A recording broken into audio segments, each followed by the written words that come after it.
did, again, plants are very late flowering. That's true. And there are ways you need to show that STTM lines are good. So there are very less of a microRNA left because they're quenched. And target starts expressing high. MIR 159B has a target of MIB33, that was known. We tested many, this is MIB33, expression becomes high.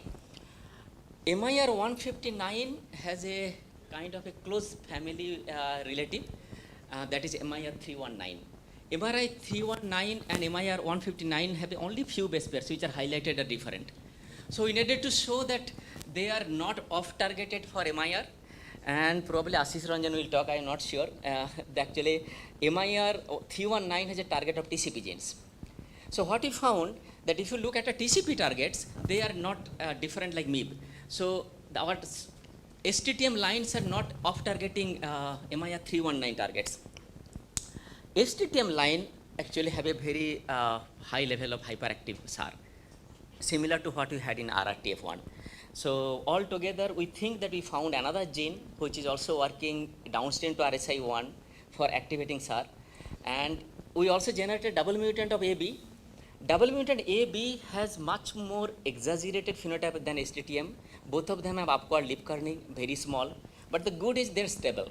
STTM line are unstable. That is actually known. But double mutants are quite stable. And the stable mutants, what we found, is also activating hyper-SAR. So this is wild type, this is wild type, this is double mutant, and this is after SAR, this is double mutant after SAR. So it's a very high level of hyperactivity of SAR. So altogether, actually, what we found a new candidate other than RRTF1 that's important, downregulated by SAR and downregulated by RSI1 and promoting or downregulating SAR. So we made a double mutant of RSI1 and STTM line. Double mutants also do not flower, but we did work with heterozygotes, and the heterozygote plants actually recover the SAR phenotype quite partially, quite late. So this is wild type. These are the RSI1 in STTM. So there is actually this is RSI1, no memory. When you have STTM line with that, some amount of memory is recovered. So altogether it looks like a bona fide target, and we need to really prove more. But when you come to the memory retention, it's not as good as RRTF1. RRTF1 was, double mutant was losing memory within 7 days. Here memory remains up to 9 days. So only after 11 days it's losing. So altogether, what you can say that RRTF1 and RSI1 together was a main component of the memory retention. MIR 159 probably to a certain extent play over there role. We do not know how much. So this is the last slide. What we have summarized here, I told you earlier that same thing, we just added this later only. So we found another gene which we have not published, but maybe we'll communicate soon, that it also negatively regulates SAR. And thank you. This is first 4 are already left my lab, and Vijayata did the screening with me, and then Jishan did the GST2 paper. Devjyoti and Bishal did work on RRTF1. And Vishal submitted last year thesis, and he got the best thesis award of SLS this year. And this is my current lab. Ranjan is working on MIR 159. Others are doing something else, maybe not related to what I spoke today. Thank you so much. Thank you. Thank you, Professor Nundi, and it's absolutely on time. But questions? Sit down. If the questions? Maybe you can give the mic.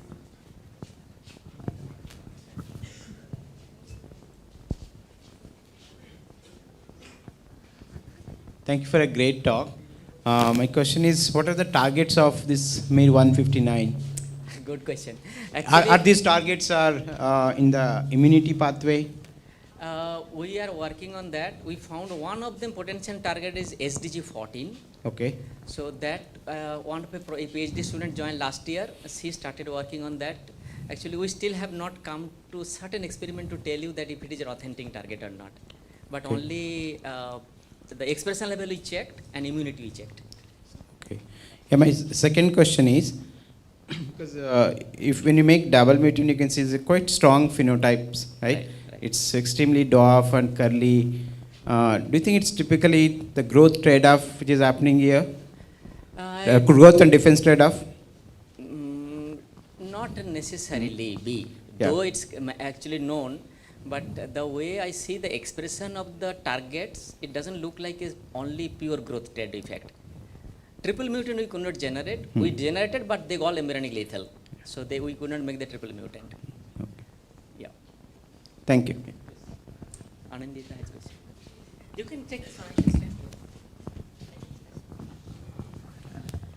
I have a very naive question. What is the connection between immunity and flowering time? Excellent question.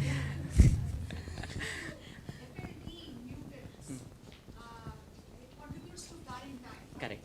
And FLD is under the environmental signaling pathway. Correct. So does it also imply that the environmental signaling influences infection? Absolutely correct. It does, in fact. FLD epigenetically suppress FLC. FLC is a floral repressor. But we have tested FLC has intact SAR. And also when you make FLD FLC, it doesn't rescue SAR. So that's also like SAR defective. So up to FLD, environmental regulation is absolutely fine, but the targets are different. One target is FLC for flowering, one target is RRTF1, maybe another is MIR 159B. But MIR 159B actually regulates both flowering and SAR. So that we are working on that. We are not, I don't know how much. 159 has something to do with the GA pathway? Probably yes. Actually this kind of miRNA have many large varieties of target, though only 2 are published, MIB65, MIB33. But we have bioinformatically and experimentally analyzed, there are at least 15 of them, not only 2. At least 15 of them. Any other question?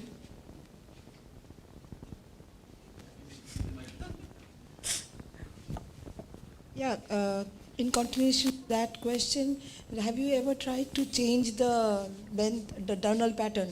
The diurnal pattern, the amount of daylight, the cycle, the 816, whatever you use. Have you ever tried to change that and do the experiment and see what are the responses of these pathways? No, we have not done, but Since I think it's a good, good yeah, suggestion. Yeah, we can you do can that. always do that Right. experiment. So immediately the environment immunity question will be Right. coming into light. This is one. The other is a very naive question, forgive me. What is this SDG? Is this the same SDG which works under the J pathway? Yeah, so that's what I was trying to connect. Okay, thank you so much. Yeah. This is also in history. Okay, thank you, Professor Nonde. And Thank you. with this, we want to actually congratulate for your brilliant work. Let's.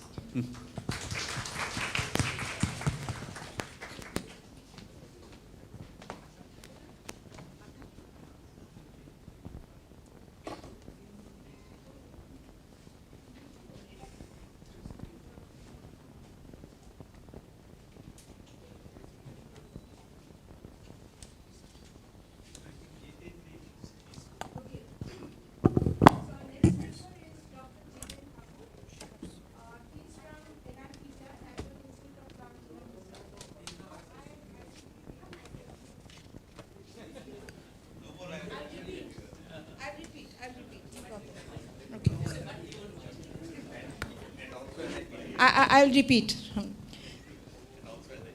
Yes. So the next speaker is Dr. Jiten Thakur. He is from NIPGR, National Institute of Plant Genome Research, right? Hello. Huh? Oh. It's not written here, but I know it very well that he has moved to ICGEB, International Center for Genetic Engineering and Biotechnology. Yeah. So he's also recipient of lots of awards. Let me pronounce some of them at least.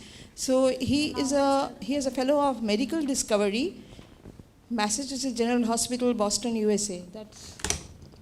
I didn't know this.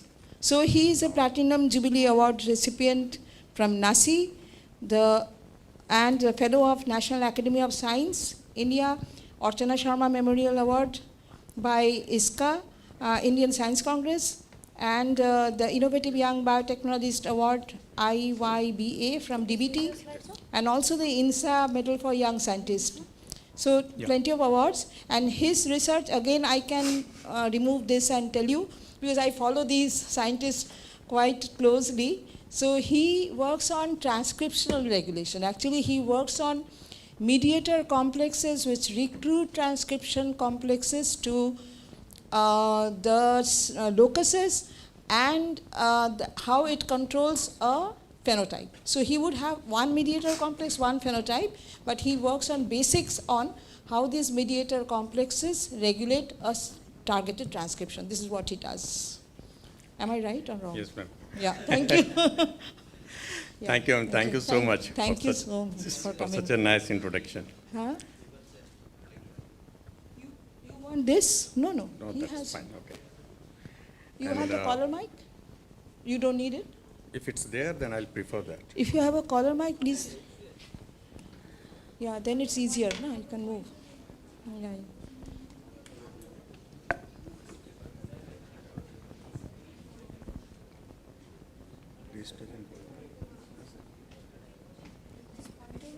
You can use this to move slide over here. No, it's not working.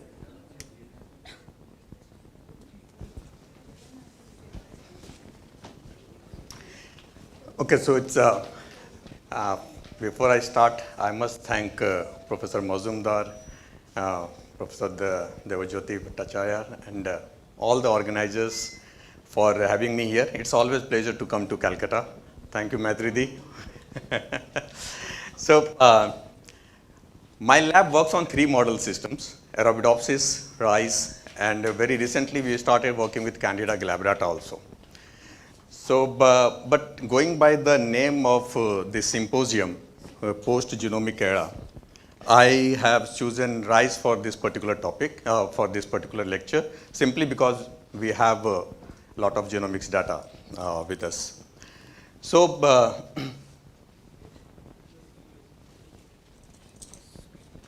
it's okay, I'll do it. So, as Professor Usha already mentioned that rice is very, very important, so I don't have to tell how important it is. It is so important that we cannot ignore it. So if we want to address food supply, food shortage and all, then we always have to consider increasing the overall yield of rice. There are many factors which determine overall yield, but let's focus on the main primary determinants are number of panicles per plant,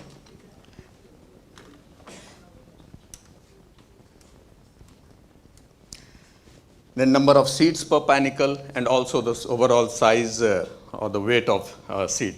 So this is the seed size is actually the topic in which my lab is focusing on. We are trying to understand the epigenetic and genetic factors which are important in determining the overall seed size in rice. Here, so in order to understand the genetic basis, we picked 4 rice accessions which are shown over here. And 2 of them are long seeded rice varieties, PB1121 and LGR, and 2 Bindli and Sonasal are short seeded rice varieties. You can see that how different they are, not only the length but also the weight and overall seed weight. So we resequenced the genome of this rice. Let's not go into the stats of all those reads. Devasizda and Ashish, they are expert in genome sequencing and all, so you can ask them. But once we sequenced it, just for the information of students, when we sequenced the genome of these rice varieties, we looked at the nucleotide sequences which were showing variation among themselves, and then we tried to correlate that variation with the seed size. 4 rice varieties, 4 accession numbers are very, very less. So we clubbed the variations that we got from this rice accession, rice genotypes, 4 rice genotypes, with 3,000 sequences available already in the public database that was produced by ERI. We clubbed them and the phenotypic data was also available. So we performed an analysis called GWAS analysis, genome-wide association study. And we found in our study 3 nucleotide polymorphisms were very strongly associated with the seed size. Okay?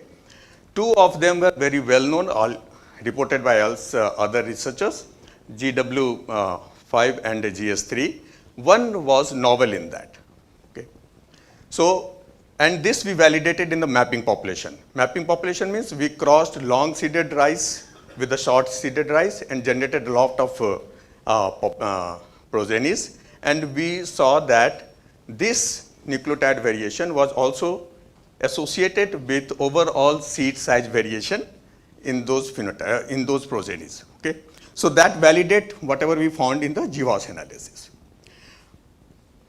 So finding a new QTL, new gene is okay, but when we got that QTL, we realized that in the literature already so many QTLs or genes are reported which have been shown to be very, very strongly associated with grain size in rice, seed size of rice.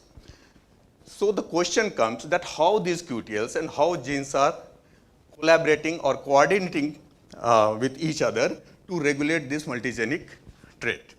Okay? For that, my lab is proposing, or we are working on a hypothesis, we are saying that there is a multi-protein complex by the name of mediator is the converging point for all these QTLs or for all these genes.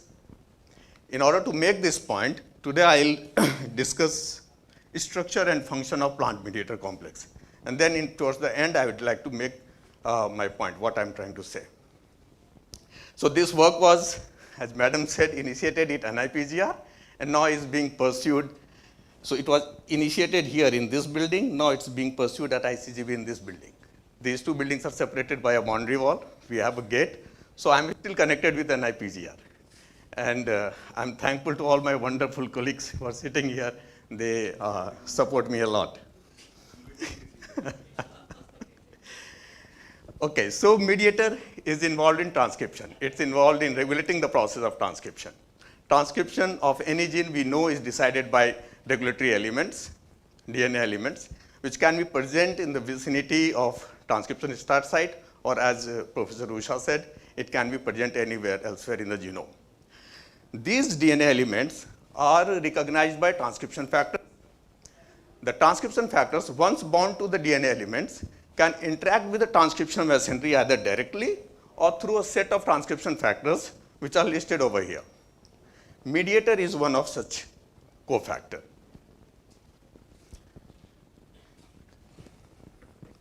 So mediator is a huge complex made up of several subunits, and these subunits are arranged in different modules named as head, middle, and tail module. And there is another module by the name of kinase module, which can reversibly associate with this core part as and when required. What is found that the subunits which make head and middle modules, they interact more with the general transcription machinery components. And the subunits which make the tail module, that interacts with the transcription factors. So you can imagine that this whole complex actually forms a communication bridge between transcription factor and the transcription machinery. Okay? So, the mediator was discovered in 1990s, early 1990s, but later it has been found to be involved in almost all the aspects of transcription, right from transcription initiation to the generation of transcripts, processing of transcripts, transcript termination, and so on and so forth. It also regulates overall chromatin structure. So you can see that all these are having the ability to regulate the process of transcription, and that's why mediator is having the potential to regulate each and every step of transcription. But all these studies, whatever I'm showing over here, has come from yeast studied or animal studies. So we thought that we will start looking at the plant mediator complex. We are in the process of purifying the complex from Arabidopsis, but I don't have that data yet. But what I'm trying to show here is that on one hand, we are trying to purify the complex. On the other hand, parallelly, we started looking at the arrangement of these subunits in the Arabidopsis mediator complex. So for that, we cloned all the subunits in either yeast expression vectors or the bacterial expression vectors, and we performed extensive protein-protein interaction study. So what you see here is the interaction map of all the mediator subunits from Arabidopsis and compared with yeast. So the red ones are those which we found in our study exclusively only in Arabidopsis. The blue ones are the yeast reported by other groups, and the green one is the common one. And also we compared with the interaction of subunits reported for some other animal systems, C. elegans, Drosophila, and so on. When we compared, we found that the interactions among the head and middle subunits was very conserved. You can see all these boxes are crowded. But the tail, not so conserved. If you remember, I told you that head and middle module subunits, they interact with the transcription machinery. So RNA pol2 and general transcription factors are very conserved. And that's why you see conservation in their interactions. But the tail module interacts with transcription factor, which varies from kingdom to kingdom. You have a different set of transcription factors in plants, different set of transcription factors in metazoans and all. Once we got the subunits, we chopped them into smaller pieces and tried to find out the domains involved in the interactions. So in this checkerboard, you see the domains interacting with each other. Okay? Once we got the domain, then we predicted their structure. Remember, this is only predictions. So this prediction was either made by homology modeling or de novo modeling. Once we got the structure of the domains which were involved in interactions, we started putting them together by docking, step by step. And in that way, we found a structure, we deduced a structure, something like this. The name has been given like this simply because in the MD simulation, we found that it's very flexible. When we got this, interestingly, that time itself, the yeast mediator complex structure was solved. And to our surprise, that looks also very much similar to this, or rather, our looks very much similar to them. So we compared our structure with that, and what we found that in our study, in Arabidopsis mediator complex, MED14 forms the scaffold on which all other subunits sit. So this is very, very important to hold the whole structure together. Along with this, MED17 also plays very important role. Similarly, in yeast also, MED14 and MED17 is very important. There are some differences, like shown here, that some subunits, like MED9, in yeast it forms the lower jaw with MED4 here. But in our case, MED9 was embedded very much inside. So there are some minor differences also, and there are some major differences also. Like in yeast, MED8 and MED19 was found to be important for head region.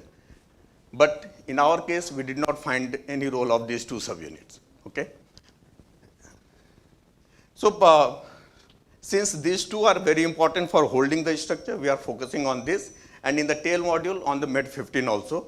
So we are trying to understand the functioning of mediator complex in plants using these subunits. We are focusing more on this. And what we have found that these are involved in so many different processes. Some of them are published, some we are still working on. But the question is that how come it's regulating so many different processes? For that, we are looking at the overall network of mediator complex. That means what you see here is only protein-protein interaction network of Arabidopsis, a subset of Arabidopsis proteins. But it seems that mediator complex in Arabidopsis interacts with almost 500 different proteins. And in human and yeast, our analysis suggests that this number goes in 2,000 and 3,000. Since it's interacting with so many different proteins, it is this is able to regulate so many different processes. Now the question is how come it is interacting with so many different proteins. So look at the electron microscopy structure of yeast mediator complex. This is purified yeast mediator complex, and this is yeast mediator complex incubated with RNA polymerase II. You can see the structure has completely changed, right? The conformation has completely changed. Here it's a dumbbell shaped, here it's elongated, trying to engulf the whole RNA pol2. And this is true with all type of interactions. So a protein, when a protein interacts with mediator complex, there is change in the conformation in such a way that the protein already associated with it gets dissociated and provide a new interface for the new interactions. So this tells that this overall complex is very, very flexible, right? Now, if this is flexible, what brings their flexibility into it? For that, once again, we picked almost 150 genomes, starting from lower eukaryotes to the higher eukaryotes, including Arabidopsis, rice, and humans, mouse. And we looked at the sequences, amino acid sequences of all the mediator subunits in those organisms. It was very difficult to find sequence similarity or identity from one kingdom to another kingdom. So we started looking at the amino acids very carefully, and we found that most of the subunits were rich in disorder promoting residues, and that's why we don't see much of the homology. So we prepared a phylogenetic tree that how are the overall disorderness is playing role in the evolution of mediator complex. To our surprise, we found that the lower eukaryotes are separate, grouped together, the higher eukaryotes are grouped together. Among them also, plants are grouped separately, animals are grouped separately. This tells that overall disorderness of mediator complex has played very important role in fine-tuning the regulation of transcription, which is important as you go up in the evolutionary tree. So if this is important, then there has to be some conservation, right? So we looked at the positioning of those disorder residues. So we looked at the stretches of 30 or more disorder promoting amino acids together, and we found that their positions are conserved across the kingdoms. Only 10 organism examples are shown here. Today, in the next half, I'll focus more on the MED15.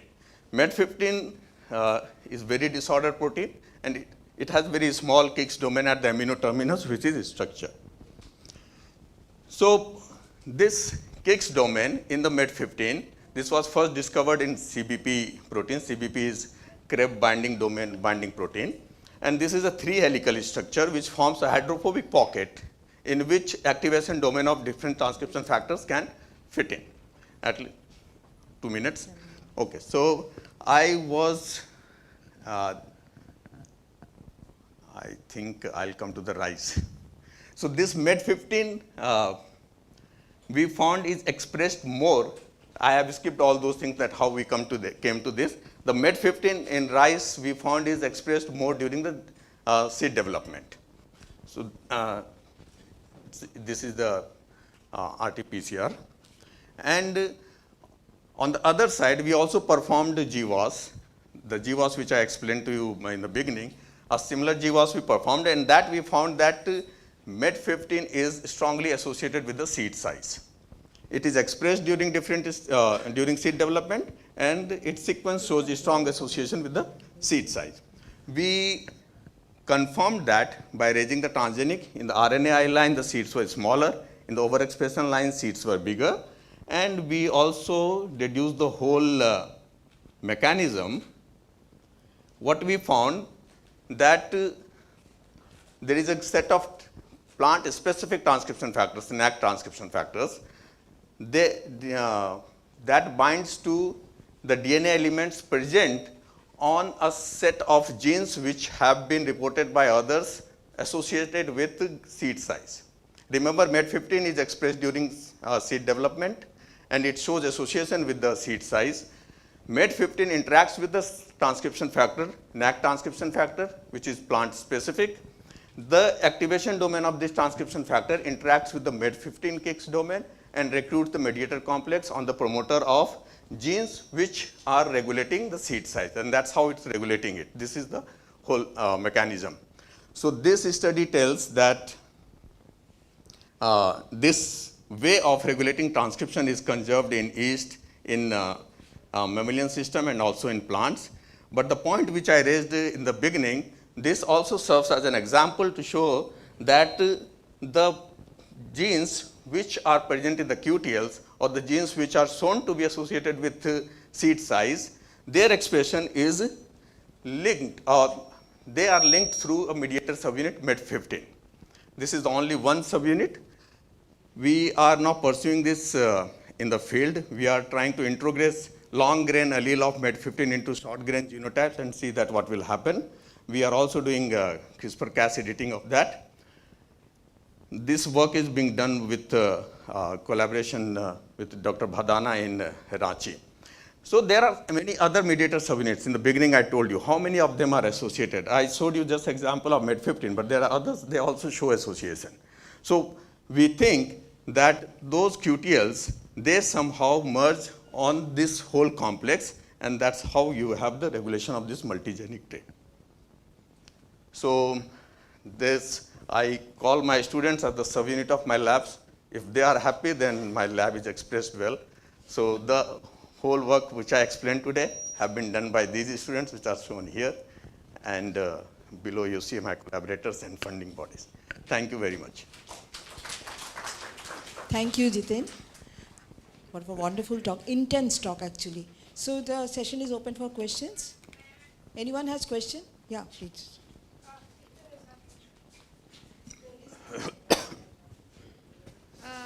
Very nice. So your hypothesis is that in grain development, it is this NAC 24 and NAC 25. Yeah. That we showed. I mean, there is the grass transcription factors, and I think there are a few more transcription factors. So what I'm curious about is structurally, you said that there are a lot of unstructured domains, IDPs, which are present. In mediator subunits. In mediator subunits, Yes, right? yes. Disordered, IDP, regions of disorderedness. Yes, right? IDRs. So those regions differ in sizes, or they differ their. So they differ in sizes from each to plant. But within plant, their size is also very much conjunct.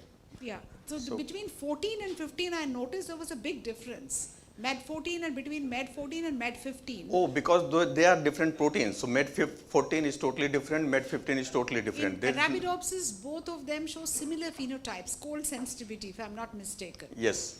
So Both not of- only that, 14, 15 and also 16. 16. Okay. So 16 is also, temperature regulated. In cold response, MED16 is actually more important. And one part of MED14 and a small part of MED15 interacts with the MED16. And that's how they regulate it together. So your hypothesis is that different proteins in the tail domain itself might be partnering with different transcription factors. Yes, yes. And in all Except the MED14, because MED14 not only with the transcription factor, but it seems like in our structure analysis, it suggests that it spans from one end to the other end. So not only it's involved in interaction with transcription factors, but it's also involved in placing all the mediator subunits together. Can I ask you a next challenging question? Yes, Have you sir. considered doing high C or something like that? Because your hypothesis So that chip-seq data will come very soon, and high C we are starting. well, in with the ICGB reagents. you should be doing a high Yes. C or more C. Yes. Not only ICGB, so now Vikas has joined an IPGR. In the beginning, I said, Yeah, ma'am, I I'm know. purifying that complex. So with Monideepa, we will be doing that. Yes. Anyone? Oh, sorry. I'll Anyone from the students? From the students, no one? Huh? please, at least one question. At least one question from the students was expected. No? Oh, there is one. I can see Okay. one. Yeah, yeah. There is one. Hello, sir. So as ma'am already pointed it out, that there are many IDR regions in the mediator complex. So have you or are you interested in doing phase separation? Because liquid-liquid phase separation in transcription, those the many papers are coming out right now. Yeah, you should come to my lab. Yes, we are trying to purify those speckles, but we are facing a lot of challenge. okay. So speckles associated with MED14, we always see them in condensate. Right, But right. getting that condensate is a little difficult. We are doing it. Yes. Thank you. Yes, ma'am. Because of that challenge, we started this high C. So biochemically getting hold of that condensate is very challenging. So yes. No one more? No? Then the chair can ask. Yeah. A good question, advanced Yeah. question actually. Yeah. Yeah. So I have a question. Yes, ma'am. Again, a naive one. When you shifted from your GWAS work to this mediator work, you listed the pathways that the QTLs that you found and everything. I was just curious to know, wasn't there any reflection of any med subunit there? It was only on the pathways, whatever you listed there at least. So yes, till now there was no, surprisingly no. That was very funny. I was thinking Yes. that, the one who actually coordinates the whole response That should be could there. have been reflected there. Yes. So It's I was thinking that you will connect there. I was looking for someone. It's now only when we are looking at very carefully, then maybe when I showed that linkage map, in there 3 mediators are already there, but They're not there. Yeah, you must go deep. I mean, Yes. something should come up there. Yeah. Okay, thank you so much. No other questions? Please give him a big hand. thank you.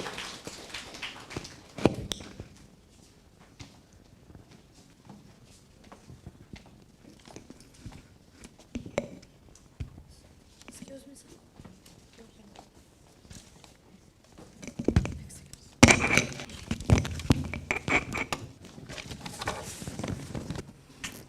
We have a great pleasure to have with us now Professor Ranjit Dasgupta, senior scientist and an established plant virologist from University of Wisconsin.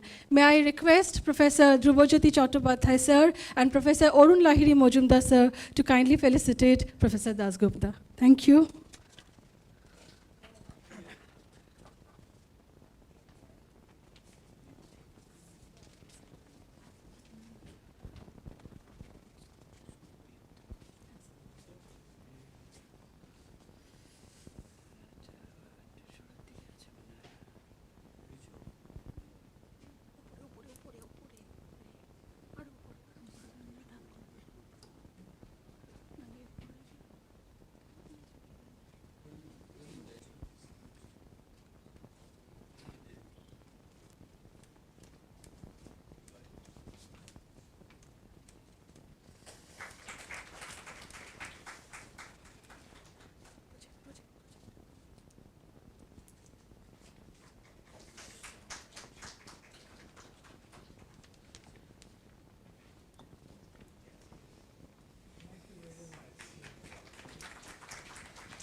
I did not know that this honor is waiting for me, and thank you so much.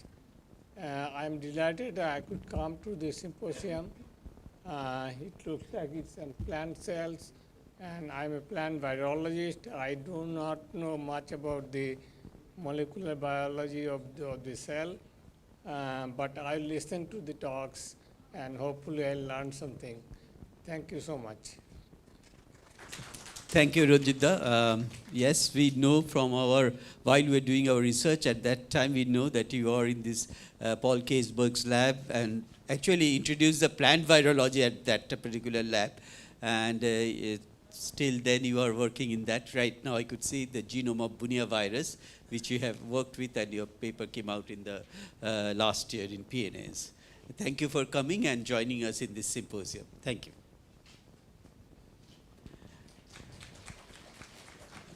So our next speaker is Dr. Nivedita Seal.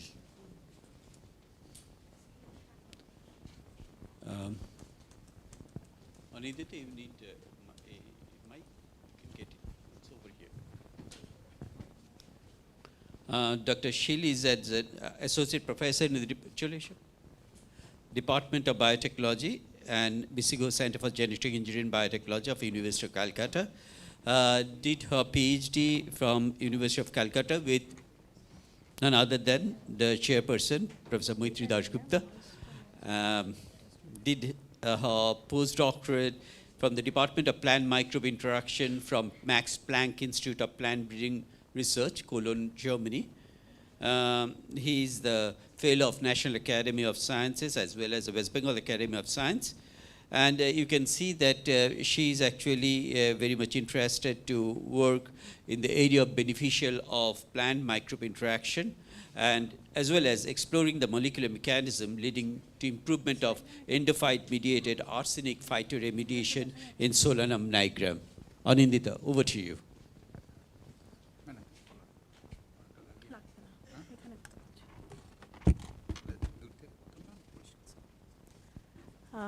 Thank you very much for the kind introduction.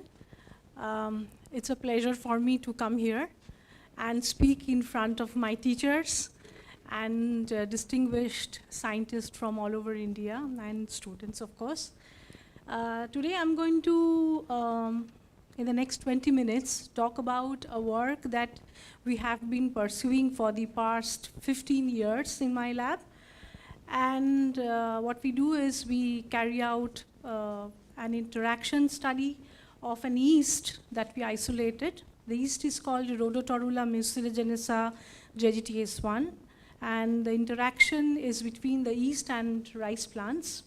And hopefully at the end of this talk, I will be able to establish how this yeast, with the help of its endobacteria, is able to improve nitrogen nutrition in rice plants. I'll talk about endophytes a little bit. Endophytes are microbes for students. This is a slide for students. They are microbes. They are present within plant cells, so within plant tissues rather, and they do not cause any toxicity to the plant. They remain asymptomatically within plant tissue. And Rhodotorula mucilaginea JGTS1 is such an endophyte that we isolated from a wetland plant called Typha angustifolia that we collected from an uranium mine associated wetland way back in 2009. This mine is situated in Jadugara, Jharkhand in India. So the plant looks like this, and this yeast, JGTS1, that we collected from Typha shoots is the most abundant endophyte, pink in color, and it's a unicellular basidomycete. Now, it was a kind of chance observation that we found that JGTS1, as we call it, is able to grow in nitrogen-free medium, unlike a laboratory strain of Schizosaccharomyces pombe, typically like a nitrogen-fixing organism. And we were also able to amplify a partial sequence of dinitrogen reductase gene, which is a hallmark gene for nitrogen fixation, normally present in bacteria. We were able to amplify it from the yeast genomic DNA, so from JGTS1 and also from a related yeast, JGTR1. So we took this amplicon and cloned the entire amplicon, and we found 4 different different clones from JGTS1 and 2 different clones from JGTR1. Out of the 4 sequences that we got from JGTS1, 2 closely resembled the Nivedita sequence of Pseudomonas tutzeri, and 2 closely resembled that of Bradyrhizobium species. Out of the 2 sequences that we got from JGTR1, 1 resembled that of Pseudomonas tutzeri again, and 1 resembled that of Bradyrhizobium species. So that told us that this observation that we were getting were not spurious, so it was not a chance observation that we were getting. So also it gave us a hint that these 2 bacteria, Pseudomonas tutzeri and Bradyrhizobium species, could be potential endosymbionts of this yeast. We carried out a TEM experiment and we saw certain bacteria-like structures within the yeast cells. Now, supporting our data, in 2015 a paper came out where the authors showed that Ustilago maydis, another basidomycete and a causative agent of corn smut disease in maize, is able to grow in nitrogen-free media exactly like JGTS1, and that it is able to do that because of the presence of a nitrogen-fixing bacterium, Bacillus pumilus, within its cells. So apparently this bacteria supplies the required nitrogen to the yeast cell. Now, what we did is that we carry out some PCR experiments, and were able to amplify 6S rDNA sequence corresponding to Ps to Zeri and Nifate sequence from Ps to Zeri from the JGTS1 genomic DNA. We were also able to amplify the Nifate sequence of Pseudomonas tudzeri from the JGTS1 cDNA, which told us that this gene was not only present within the yeast cell, but also transcribed within the yeast cell. The yeast, in line with this observation, was able to grow in nitrogen-free media under anaerobic condition, and it fixed nitrogen, and we measured it by carrying out a technique called acetylene reduction assay, and diazotrophs are able to convert acetylene to ethylene in this assay, and the yeast was also able to do that. So what we had in our collection is a nitrogen-fixing eukaryote. Why is this surprising? This is surprising because nitrogen fixation is a process that is exclusive to prokaryotes, called diazotrophs. And a fraction of these diazotrophs forms close association with a monophyletic clade of plants, which can form nodules, and within the nodules, atmospheric nitrogen fixation takes place. Most agriculturally important plants, however, are incapable of initiating this developmental program. That means they are incapable of forming nodules, and therefore they are inefficient nitrogen fixers. So these includes also rice, and they require a lot of nitrogen fertilizers from outside for their proper growth and productivity. So what we did next is that we used JGTS1 to treat rice plants.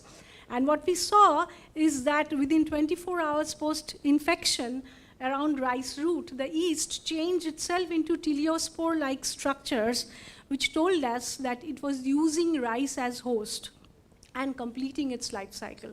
And within 3 weeks post-infection, it brought about significant growth promotion in treated rice plants. So we measured also the nitrogen content in these rice plants, and we found that the total nitrogen content per plant increased in treated plants compared to control. But to conclusively prove that indeed this yeast was fixing nitrogen also inside rice plants, we carried out a mass spectrometry-based experiment, where we measured the delta nitrogen 15 by nitrogen 14 ratio. So the principle of this experiment is that plants have a basal level of nitrogen 15 isotope. Now nitrogen 14 isotope is abundant in the atmosphere.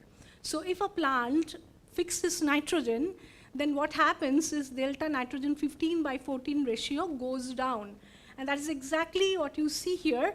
In the treated plants, the delta nitrogen 15 by 14 ratio goes down, telling us that JGTS1 fixes nitrogen inside rice plants and supplies the fixed nitrogen to the plant. So almost in parallel to this observation, we found another interesting observation, and that was when we were growing rice plants under sterile condition and treating it with JGTS1.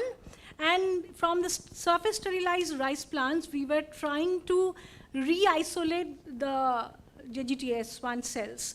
To do that, we passed the extracts of these rice plants through filters to retain the yeast cells on the filter paper.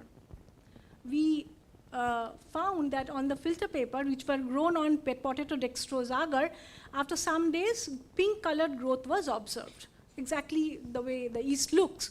We took this growth and watched them under microscope. To our surprise, there was no yeast cells. Instead, there were filamentous growth under the microscope. So what we did is we took a bit of this growth, isolated genomic DNA from it, and using primers specific for the D1, D2 region of Rhodotorula mucilaginea, carried out a PCR, cloned the product, and sequenced it. And we found that this filament was indeed belonged to nothing but Rhodotorula mucilaginea. So what we were observing is a phenomena called dimorphism, which is exhibited by certain yeast cells, which shuttles between an yeast and a filamentous phase in their life cycle. So summarizing the first part, adding Rhodotorula mucigenisa JGTS1 to rice plants causes significant plant growth promotion, increases nitrogen content in the rice, and also nitrogen fixation takes place very importantly in the rice plants. The yeast shuttles between an yeast and a filamentous phase. Filamentous phase occurs strictly in association with the rice plants. And we carried out the genome sequencing of the yeast, and we found that the yeast actually has all the genes that are required for filament formation.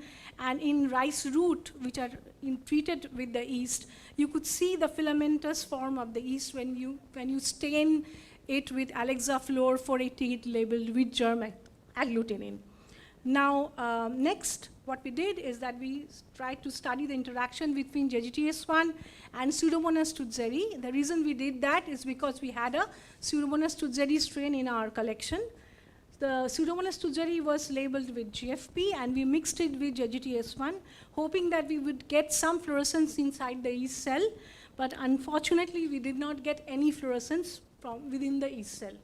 So what we did is next we repeated the experiment. This time we used the labeled bacteria, mixed it with the filamentous form of the yeast cell, and did the confocal microscopy again. Interestingly, this time we saw fluorescence of GFP inside the yeast filaments, which told us that the bacteria Pseudomonas tutzeri was able to invade the yeast, but only in its filamentous phase, but not in its yeast form. And also in the later stage of the experiment, we could see certain yeast cells which was loaded with the bacteria, which told us that these yeast were probably pinched off from the filaments of the yeast which were filled with the bacteria. Now, next, we did another experiment where we treated our yeast with a calcineurin inhibitor FK506. Now, calcineurin is a key regulator of dimorphism in certain dimorphic fungus like mucor, and treatment of JGTS1 with FK506 resulted in formation of chain-like structures or pseudohyphaes. And interestingly enough, within this pseudohyphae, the label Pseudomonas tutzeri could also enter. So that gave us an opportunity for us to create strains, on one hand, to cure strains with suitable antibiotics so that Pseudomonas, Bradyrhizobium, they can be cured. And on the other hand, we could also reintroduce Pseudomonas into the pseudohyphae of the yeast cell. Now, what we see here is that when we cure the yeast of the bacteria, these are the different lines, and the yeast strains are actually lacking fitness as compared to JGTS1. But when we reintroduce Pseudomonas tutzeri, which are the plus PS strains in these background, the fitness is reinstated. So we also use these strains to carry out acetylene reduction assay, which is a nitrogen fixing ability test. And we saw that the 11.3 strain having, with the cured strain, has less nitrogen fixing ability compared to the plus PS strain, and also the JGTS1 strain. We treated plants with these strains and measured ammonia, and we could see that compared to the 11.3, the JGTS1 treated and the plus PS strain has higher ammonia content in the plants. So now I'm coming to the last phase of my talk, which is basically what we are doing right now. And this is unpublished data. What we are doing is we are trying to understand the endosymbiont of the yeast, and we have taken two different approaches. One is to carry out a whole genome shotgun metagenome analysis, and that gives us idea about what bacteria are present within the yeast without having to culture them.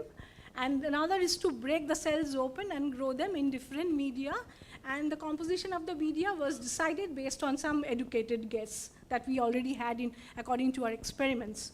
So this is a Sankey plot which tells us that when we grow the yeast cell in nitrogen containing media, it is dominated by firmicutes, whereas when the yeast cell is grown in presence of nitrogen free media. It is dominated by bacteroidetes. Now, this difference, so the ratio of firmicutes to bacteroidetes in case of humans have got very huge implication in metabolism. But for this yeast, what implication it has, it's not clear to us till now. What these arrow means is, this red arrow and the blue arrow shows that these are the Pseudomonas and the Bradyrhizobium, and they are actually present at very low level. And we could not obtain them in culturable form. In culturable form, from the nitrogen sufficient condition, we obtained Staphylococcus and Bacillus, whose genome we also sequenced. These genomes we are yet to sequence. We obtained from these from the nitrogen deplete conditions. What we can show you that we have confirmed by a fish experiment that Staphylococcus and Bacillus validensis that we obtained by breaking the cells open are indeed present within the yeast cell. And we could create different strains. Interestingly, when we get rid of Pseudomonas and Bradyrhizobium, even when we get rid of Bradyrhizobium alone, the yeast cell lacks fitness. But when we get rid of Staphylococcus and Bacillus validensis, which is the culturable yeast form of the bacteria, the yeast cells loses very little fitness. And also these bacteria has different, their levels in absence of nitrogen have different implications. So in the Pseudomonas tutzeri level increases in absence of nitrogen, which makes sense, but B. validensis levels also increases, but Staphylococcus levels decreases. Interestingly, what I can tell you that these bacteria, even after several passages of antibiotics, still there are endosymbionts present within the yeast cell, telling us that these are very important for the yeast for its survival. Now this is, I've already come to the end. These are the different bacteria, examples of bacteria which are present within the yeast cells, and it appears that the GTA contains a core nitrogen cycle. So it contains bacteria which are capable of different phases of nitrogen cycle, including nitrogen fixation and DNRA, so dissimilatory nitrogen reduction, which is, these genes are present in Staphylococcus and Bacillus validensis, and ammonia formed by this method can be dissipated to the neighboring environment. The yeast can use it, probably other bacteria can use it. The implication of this is not clear to us. Also the fact that the yeast can gather bacteria from its environment, its implication is not clear to us, but it raises a lot of questions which we need to answer. I'll stop here and I will take questions from you. These are the acknowledgements, the students who have carried out this work and collaborators which have helped me, who have helped me in different phases of this work. Thank you very much. Thank you. Thank you for being on time, actually. Okay. Yeah. I was worried. It's a very wonderful talk. This is the first time I'm hearing her, actually. So, if you have any questions from the students, this one should be legible to you. I mean, there should be questions. No? No questions? Okay, so anyone else has any questions? Yes. Anindita, I have a stupid question to ask you. And rebuke me later, okay? Rebuke me later if it is totally stupid. I think it's a stupid question. What happens, your yeast form goes to filamentous form on infecting the rice plants. Did I hear you right? Yes. It's very unclear. Yes, yes. Does the filamentous form engulf the bacteria when it is in the plant? No.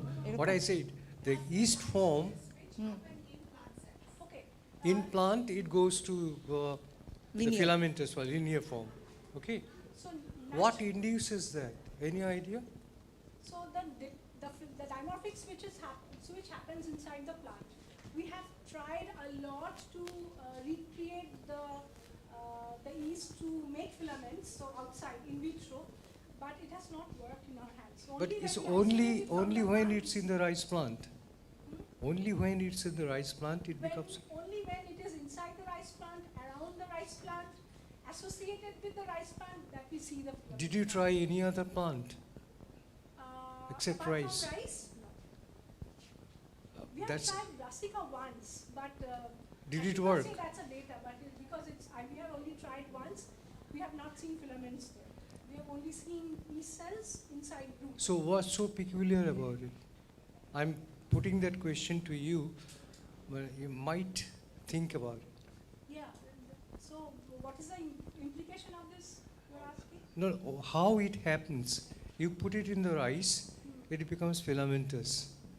It does a lot of things that you have described. You put it in a brassica, it doesn't work that way. So there is a difference between the two. Yes. And again, why in rice plants it will do? I think there is something there. Yeah, yes. So for example, I'll just give you one example, is mycorrhiza, for example. It is... Ashish has a, you have a question or you have an answer? Yes, okay, please. So I was telling you that mycorrhiza is a fungus which is obligatory. So its spores will not germinate unless he sees a plant. But for example, in Brassicaceae family is missing the Q.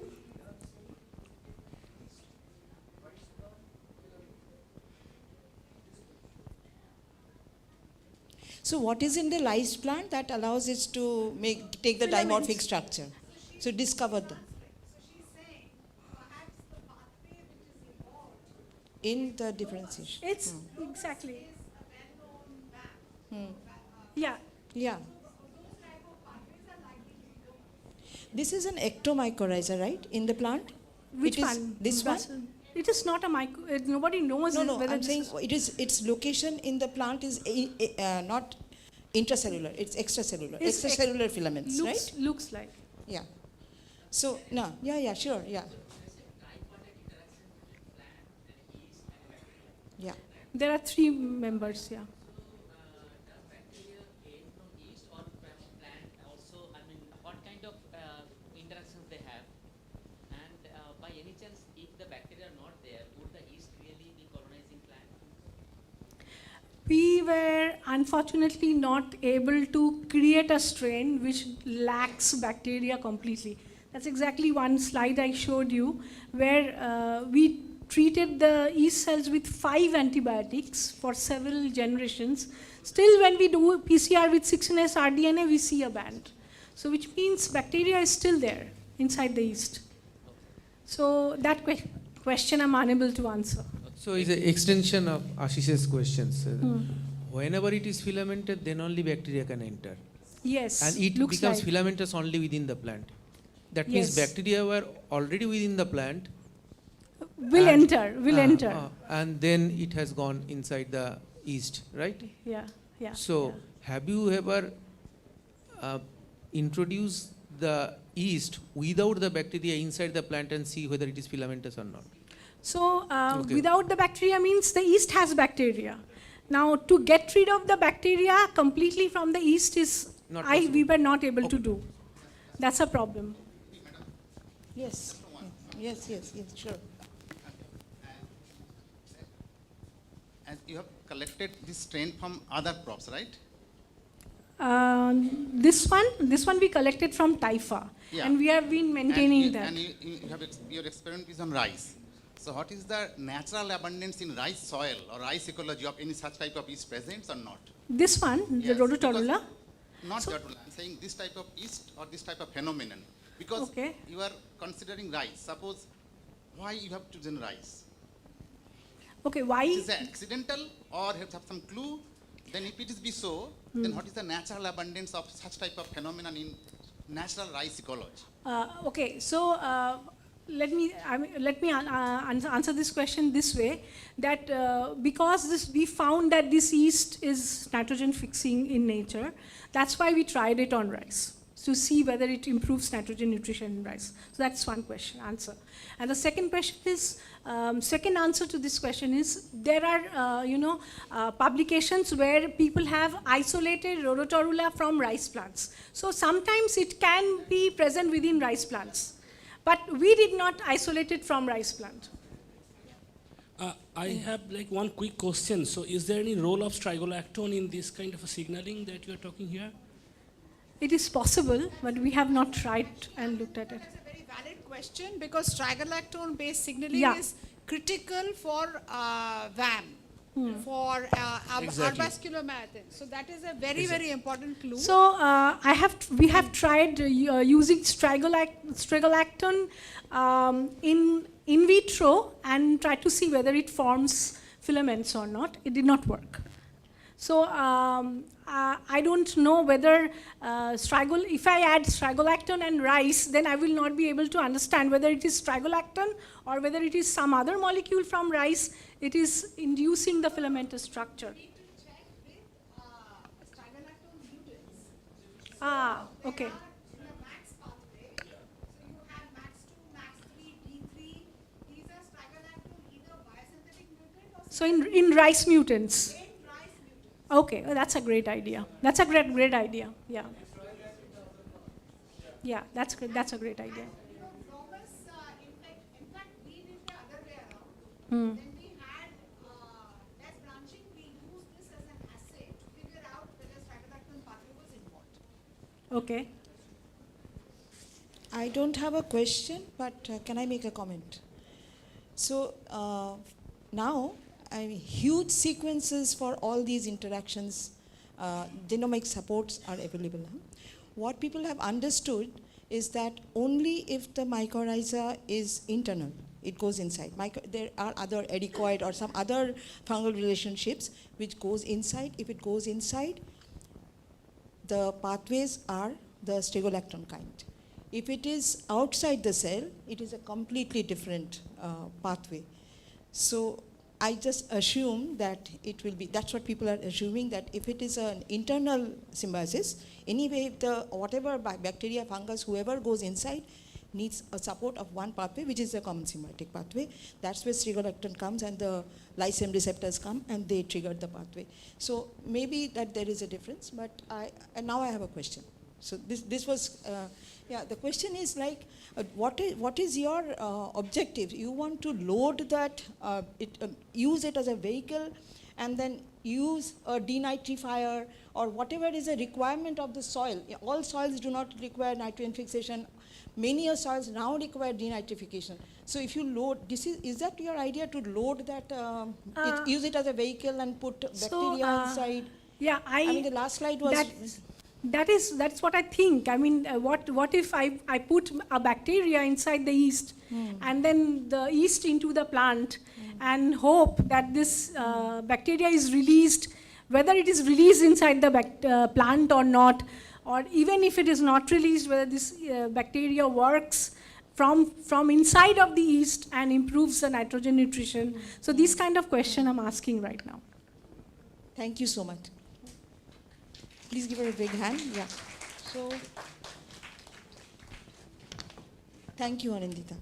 So our next speaker is Dr. Maloy Dash.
He is an assistant professor in Presidency University, and he did his PhD from Bosch Institute, and he is an humble fellow and has intense programs with Germany. So he has an active collaboration with Germany even now.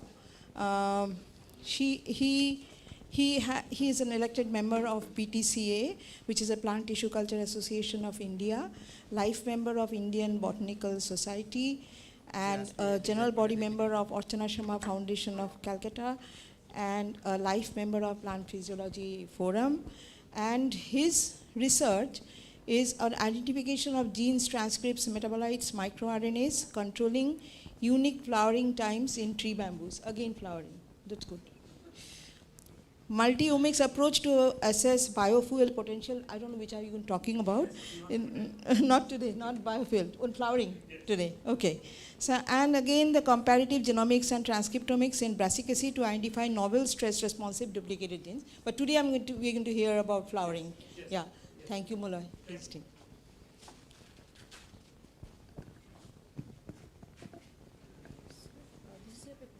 Yeah.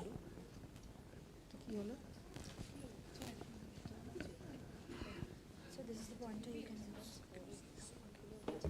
Microphone, this one.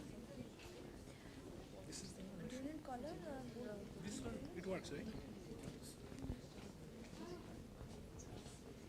It's fine, no?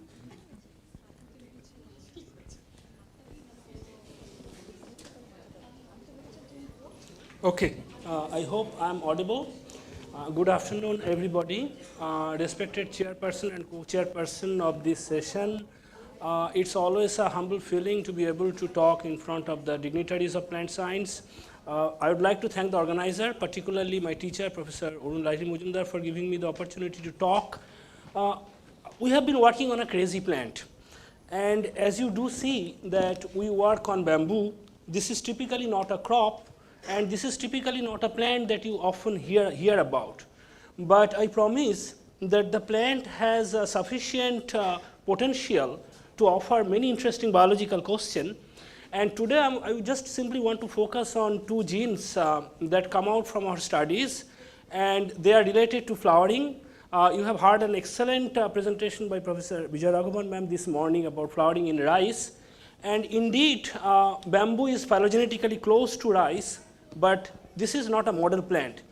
And you know that working with a model plant can make your life very difficult, because you know this is a tree, this has a perennial habit, this has a mixture of different ploidy like diploid, tetraploid, hexaploid. It has a very varying range of flowering time, starting from 5 year to 120 year. The chromosome number is variable, and most difficult, it has an extensively large genome. The plant that we have been working on, Bamboo setulda, it has approximately 3 GB genome size. No mutants available so far.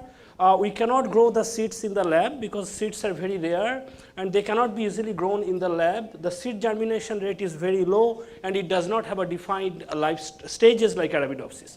In spite of all these challenges, we thought that we can take the challenge and we can explore in this little bit dark area to see if we can find something. Now, when we started working on this project and until to date, there is no genome sequence that is available from any of the Indian bamboo genome. This is the scenario of genome sequence data that is available at the moment. So although the plant group is distributed all over the world, and India, particularly Northeast India, actually hosts a big amount of biodiversity of bamboo. If you look at the genomes which has been sequenced so far, they are primarily dominated by the Chinese people. So the first genome which was sequenced was Phylostachys, and then 4 more genome has been sequenced by the Chinese lab. And although, like I said, in the Northeast India, we hold a huge biodiversity of bamboo, no bamboo genome has so far been sequenced.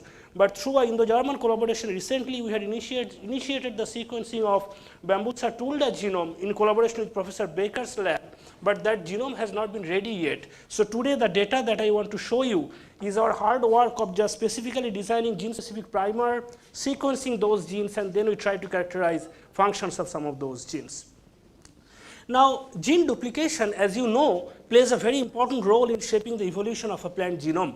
And here, bamboo has a notorious history of different type of polyploidization. As you see, it has 6 major subgenome, and all these subgenomes, they kind of crossed with in a different combination to come up with these 3 major lineages, which are like these, which are written in the bottom. And that creates a complexity, because when you talk about polyploid genome, you are dealing with a large scale gene and genome duplication, and quite often that actually develops a lot of functional divergence. So today, just with 2 specific genes which are related to flowering, I want to tell you that how gene duplication actually leading to expression via expression divergence, basically leading to functional alteration. Now, why do we care about flowering in bamboo?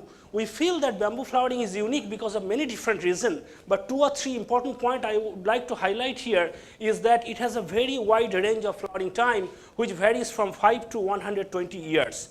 Secondly, it also is quite interesting with respect to the extent of flowering that you often see. For instance, in case of sporadic flowering, we see that only 1 or 2 comes in a population that shows flowering, while in case of gregarious flowering in a large ecological scale, the entire population is quite often induced for flowering.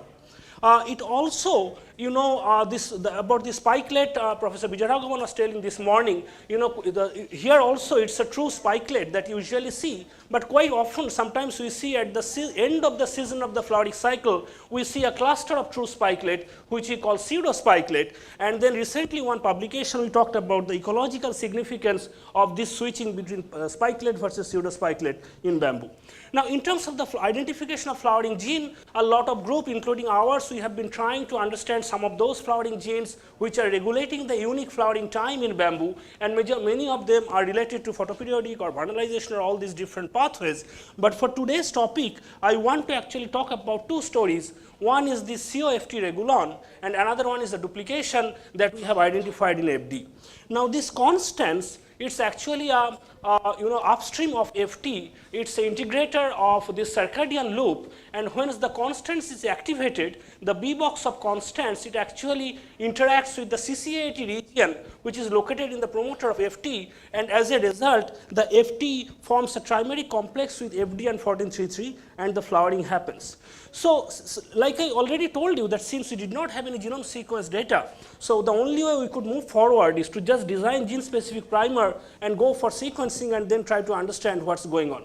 So, by taking such approach, what Sritikana did is that she could initially identify 2 constant gene copies in bamboo satulda, which he called BTCOA and COB, and when he looked in their B box domain, because this B box is very important to this interaction with the FT promoter, we could clearly see that in case of BTCOB, part of the B box 1 and 2 was missing, which was not the case for BTCOA. So simply by looking at this amino acid signature, we could predict that possibly the constant function is being maintained in COA, but it is probably lost in case of COB. And then we also looked for expression evidence, and in order to do that, we wanted to understand whether it has any possible role in flowering or not. That is why we have used a couple of flowering associated and vegetative associated tissue, and in a nutshell, what from the expression data also, we could see that BTCO is associated with flowering associated tissue, while BTCOB is possibly not.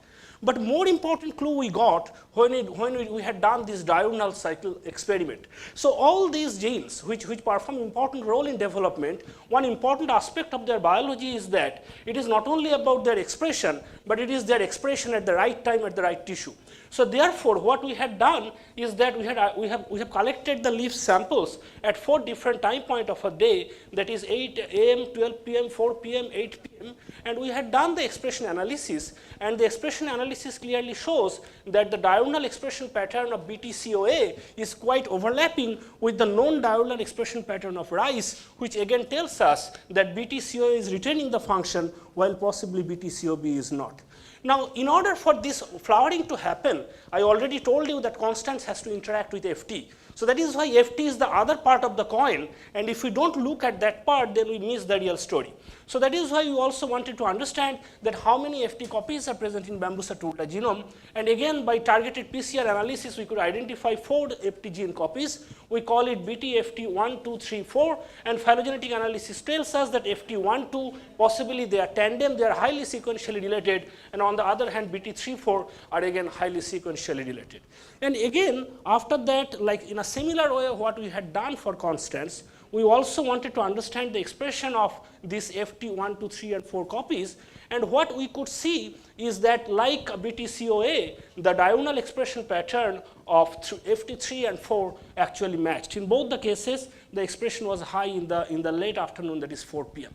So that is why from this analysis, what we could predict that possibly for bamboo, in order to induce the flowering, BTCOA and FT34 is the active COFT coregulon, and we are not sure about the function of the other constants copy like COB versus FT1 and 2, and we are doing some experiment to understand what's going on.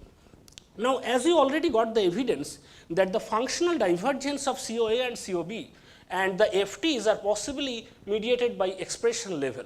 But again, like in case of constants, I already showed that part of the B-box domain is missing. We also looked at the FT level to see if we can identify particularly some of those amino acids levels which are very important for the interaction of FT and 1433, which is its partner to form this Florian activation complex. And our careful analysis actually could identify these 2 amino acid changes, and in collaboration with one of our competition by doing this kind of a modeling, what we could predict that these amino acid changes may change the specificity of its interaction with the 1433 partner. Therefore, what we did is that we simply got this gene and we overexpressed in Arabidopsis to see what is the phenotype. And what we see that in both the cases for FT1 and FT3, we could see the early flowering phenotype, which was not the case for wild type. And from this analysis, we concluded that these amino acid changes did not alter any kind of a functional alteration among these FT copy genes, the duplicated FT copy genes, but their functional divergence is possibly mediated by expression level changes. And that is why currently we are sequencing the upstream region of those FT copies, and we want to understand the promoter level divergence and how this promoter level divergence is actually altering their possible function. Now, it has already been known in Poplar, a landmark paper which was published in PNS. And why do I show Poplar here is that, like the way I started, you know that the habit of tree, bamboo is a perennial tree, and the biology of flowering has mostly been done in Arabidopsis and rice, and it is impossible to translate this biology directly to this kind of a strange plant.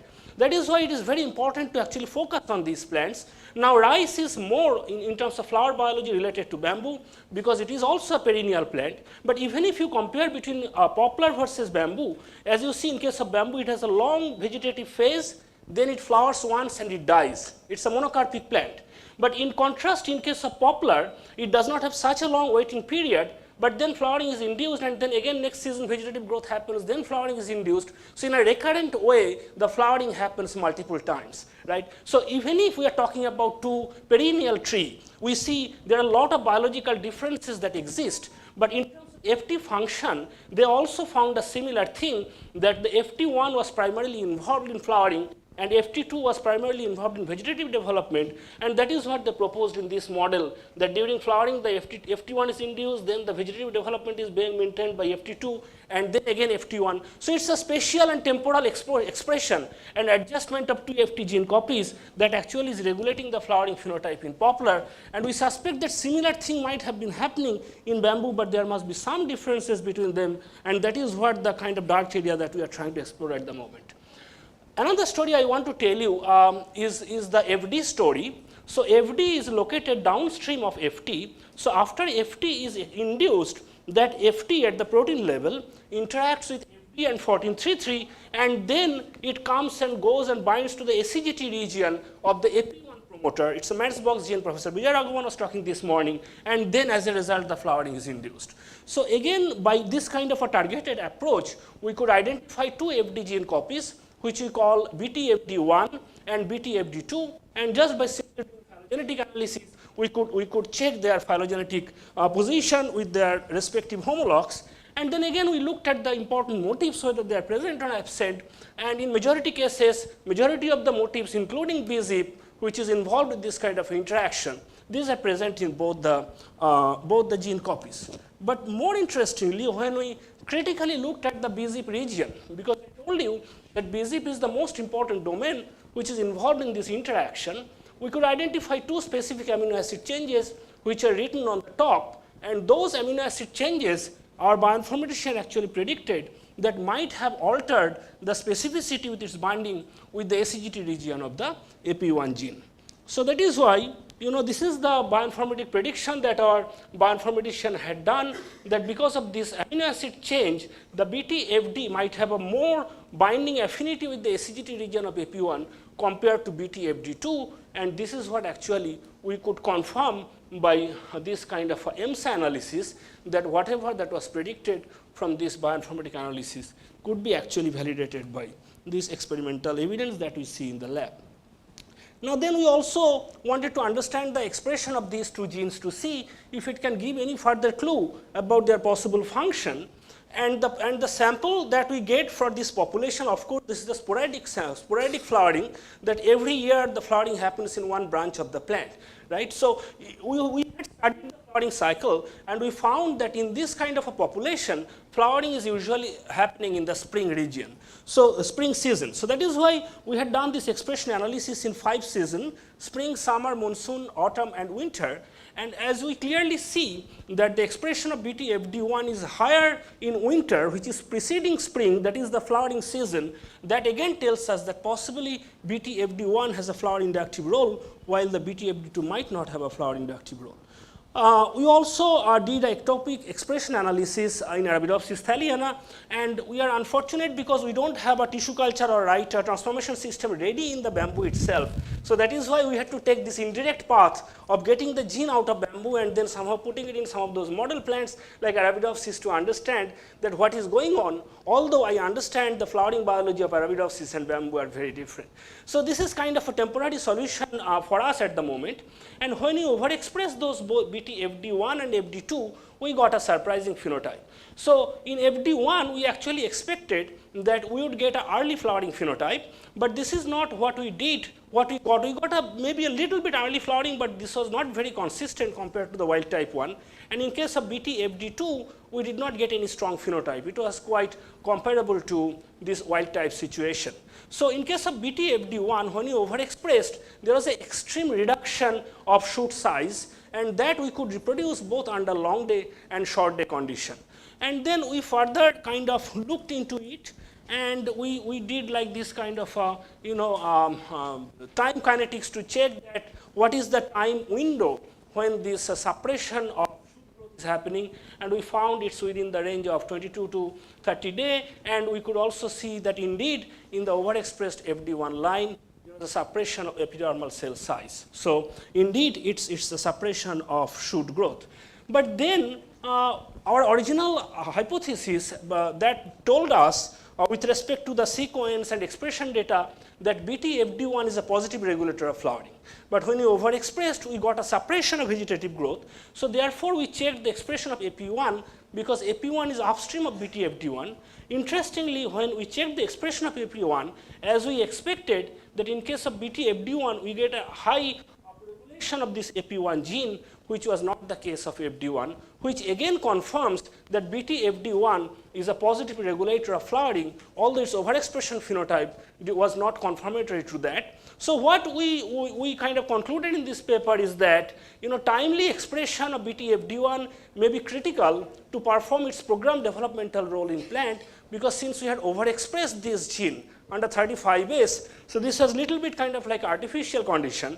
So that is why some of those developmentally important genes, it is not only their expression, but their expression at the right time, at the right moment is very important. So I'm coming to the close of my talk. So this is kind of like a future direction that we are many research questions that we are asking at the moment. So like the way I told you, the comparison in poplar between poplar and bamboo with respect to FT. With respect to FD, similar studies has been done in rice, and they also identified 2 FD copies.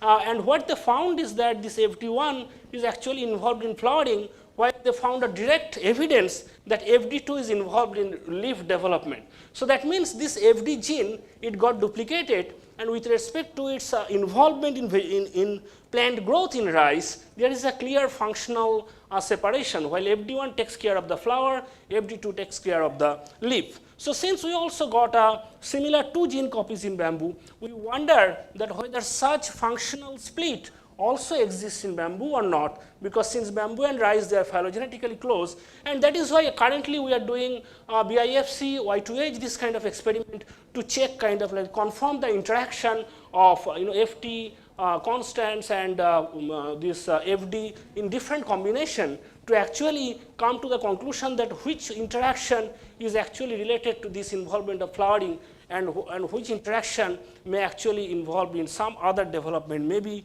leaf development or other development of other vegetative growth. So that is, I think, almost my last slide. So I would end my talk with this question, with the paper that was published in 1976. It's a very landmark paper in bamboo flower biology. This is more of an ecological paper where Jansen posed this question that why bamboos wait so long to flower. And I'm afraid that even after sequencing so many bamboo genome, and even after doing so many this molecular biology experiment, probably so far we have failed to answer this very simple question that was posed in 1976. And that is why I think we need to critically more look at the flowering time gene that ma'am was suggesting me this morning. And I hope that by looking more carefully at some of those flowering time gene will give us the answer. It's a very ecological question that why such a plant group has such an extended vegetative growth, and why does it have to wait such long. In addition, I think there are many other allied questions that's coming out, like are there special triggers? Because nobody knows that what is that external stimuli that actually induces this flowering. And there are some preliminary data that suggests that there is a connection between drought versus DOF type, DOF kind of a transcription factor. But nobody knows that what exactly the nature of that external cue. Some people believe that it's also the physiological maturity, because unless and until the plant attains that physiological maturity, even if those genes are there, those genetic circuits are there, it will not be turned on to induce the flowering. There are other questions like I told you about 2 different types of flowering. One was sporadic, where 1 or 2 plants are induced for flowering, whereas in other cases, it's in over large ecological area, flowering is happening. Then the question is, are there any differences in terms of nature of signaling that determine that whether one plant in a population will induce flowering, or it's the entire population in large vegetation that will induce flowering? And that's a very relevant question from the foresters. Because in order to manage the huge bamboo bioresource, it would be very important for them if they know that whether the flowering will happen over a large geographical area. Because then the entire vegetation is gone, and there is a lot of ecological competition, and this is a huge bioresource that here we are talking about. So that is why, that is why they quite often ask us that is it possible to develop a quick marker system, the kind of molecular biology knowledge that we generate in the lab, is it possible to develop a quick marker system so that we can predict beforehand over a large geographical area that these are the populations where flowering might happen in future, so that they can take right ecological strategy to manage that bioresource. And then the last question is, of course, are there any novel genes or regulators that make bamboo flowering so special? So the data I present today, of course, it is the hard work of my students, primarily Shukanna, Sritikona, Proshun, and Midusri, Shunali. Now they are contributing to the flower biology in bamboo. We are also working on the bioenergy potential of bamboo, because we believe that it has a huge, this is one of the fastest growing plant on earth. And recently we published a couple of papers where we show that in some of those Indian bamboo species has huge potential to be used as a bioenergy, that is cellulose-based bioethanol industry. I'm very much indebted to my PhD supervisor, Professor Amita Pal, Bose Institute, for introducing me to such a nice, fascinating group of plant, and my collaborators, Dr. Devani Mitra, and 2 of my collaborators, Dr. Tony Schaffner was my postdoctoral supervisor, and now we are collaborating on the continuation of the genome sequencing project. And through this Humboldt grant, now we are collaborating with Professor Annette Baker, whose group, who is also an evolutionary biologist, and whose group is helping us to sequence the genome, decode the genome, and understand some of the unnecessary question that you have been asking. Thank you very much for your kind attention. Usha, you have question? Yeah, I know. So that's why I gave you first. Just a suggestion, Male. Very Yes, nice work. Thank you, So, of course, you focused on COFT axis, which is in the photoperiod axis. Yes, ma'am. But given that there is age-dependent control of flowering, you should look at SPLs. Yes, ma'am. So SPLs are the ones where there is transition from juvenile to adult phase. So the age pathway will be terribly important in particularly tropical bamboos. Yes, ma'am. Where the photoperiod is not changing so much. Yes. So that's just a suggestion. Yes, ma'am. So We are very actually nice. looking at this SPL and mid 156 Right. So kind of cascade. That transition Yes. is very, very important in trees Right. and perennials and so on. And Right. here, because age is so important, Yes. that is an important axis. Yes, ma'am. Thank you. Thank you. Yeah. Yes. Hi, thank you for a great talk. My question is, do you see variation in the flowering time among different bamboo species or any different geographical populations? It's a wide variation. So So when you have a wide variation, maybe they can give you some clue that why some of the bamboo they flower early compared to others. What underlies that early flowering? Can we understand that in context to like why this bamboo actually takes more time? Maybe with respect to expression pattern. These things. Although there are some data which suggest possible flowering time for some of those species, but still it varies. And like I told, in some cases, even for the one species, in some population, it is inducing sporadic flowering, where every year, like one come, the flowering is induced, and the next year another come. While in another population of the same species, gregarious flowering is induced suddenly, and then the entire vegetation is gone. So that is why I think it's more complex than what we understand about flowering, and I think there must be some external regulator. Could be also internal regulator, what Madam was talking about, the physiological. So I think it's a crosstalk between this kind of external regulator and physiological factor, and collectively that's deciding that when to flower and to what extent the flowering has to be induced. Next one. Thank you, sir, for your great talk.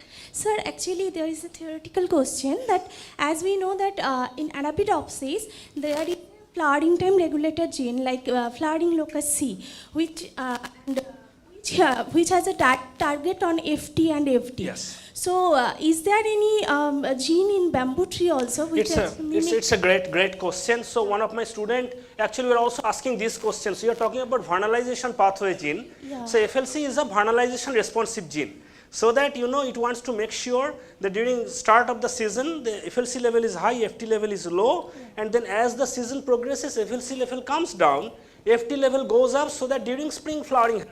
Yes. Because that's when the pollinators are, right? Yes. So we are asking the same question in bamboo, that does vernalization pathway exist in bamboo? Because bamboo does not need vernalization exposure to flower. It's a tropical plant. And we see that the vernalization pathway genes are there, right? So now the question that we are asking is that whether are they behaving like in a temperature dependent manner, like the way they are doing in Arabidopsis, or they are trying to somehow align itself with some other pathway like photoperiod or this kind of a thing. So that's the question one of my PhD students is asking at the moment. Thank you. It's a good question. Any other question? Anyone? So I have a question. Yes. So don't we have transcriptomes developed for bamboo flowering time? No? Not for Tulda, ma'am. So Tulda only, Bambusa Tulda, the species that we are working. No. But for some of those Chinese bamboo phylostachys, yes. If it is there, yeah. Then haven't they compared it with the standard ones like Arabidopsis? Mm-hmm.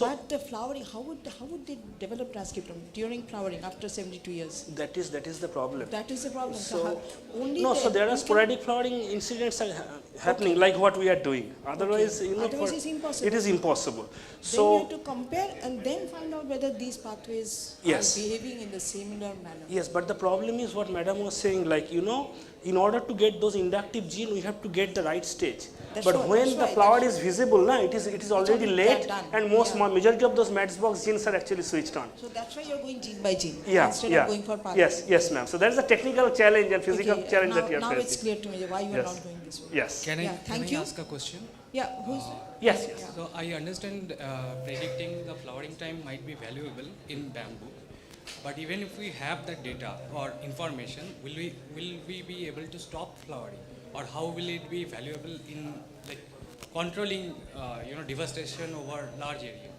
So, so plants like bamboo, the vegetative stages are more important, right? Like we are trying to generate bioenergy from bamboo calm. So the idea is if we can even push back the flowering, then for longer time you can get the vegetative tissue. And then this genetic pathway you can transfer to other plants where vegetative tissues are economically important. So in that way you can push back the flowering side. Yeah? Yeah, thank you, Mother. Okay, thank you, you ma'am. very much. Thank you, If there are no other question, let's give him a big hand. Yeah. I will close. Okay, so we have already spilled over.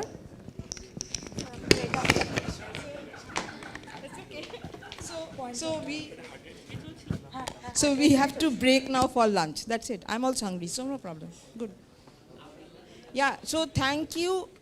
Thanks all the speakers who were speaking in this session, and thanks to the organizers, which I should have thanked in the beginning, for bringing in so many plant scientists in one hall and having a plant-specific symposia so that the language is common. It's really helpful. Thank you very much. Thanks to the organizers, conveners, everyone. Thank you. Thank you, ma'am. Now we will proceed for our lunch. So, I'll just say that. Yes, sir. So we'll proceed for our lunch, and we will resume back after 30 minutes. May I request the dignitaries to please stay back here, and the other faculties and participants will be assisted by the respective volunteers. Distinct